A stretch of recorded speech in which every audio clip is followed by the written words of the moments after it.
ಪ್ರಸಕ್ತ 25-26ನೇ ಸಾಲಿನ ಆಸ್ತಿ ತೆರಿಗೆ ಪಾವತಿಯ ಮೇಲೆ ಶೇಕಡ 5% ರಿಯಾಯಿತಿ ನಿಗದಿಪಡಿಸಿರುವ ಹಿನ್ನೆಲೆ ಸಾರ್ವಜನಿಕರು ಇದರ ಉಪಯೋಗ ಪಡೆದುಕೊಳ್ಳುವಂತೆ ಇಂದು ಹಿರಿಯೂರು ನಗರಸಭೆ ವತಿಯಿಂದ ವಿವಿಧ ಬಡಾವಣೆಗಳಲ್ಲಿ ತಮಟೆ ಬಾರಿಸುವ ಮೂಲಕ ಆಸ್ತಿ ತೆರಿಗೆ ಮಾಲೀಕರಿಗೆ ಜಾಗೃತಿ ಮೂಡಿಸಿದ ವಿನೂತನ ಕಾರ್ಯ ಜರುಗಿದೆ.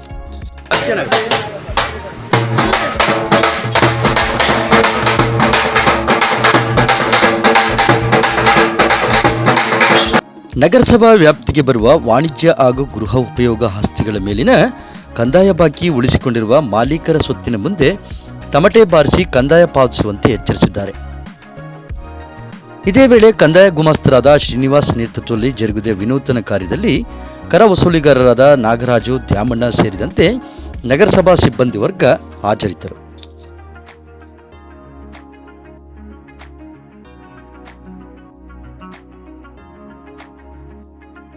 ಹಾಗೆಯೇ ವಿಡಿಯೋ ಲೈಕ್ ಮಾಡಿ, ಶೇರ್ ಮಾಡಿ, ಸಬ್ಸ್ಕ್ರೈಬ್ ಆಗೋದನ್ನು ಮರಿಬೇಡಿ.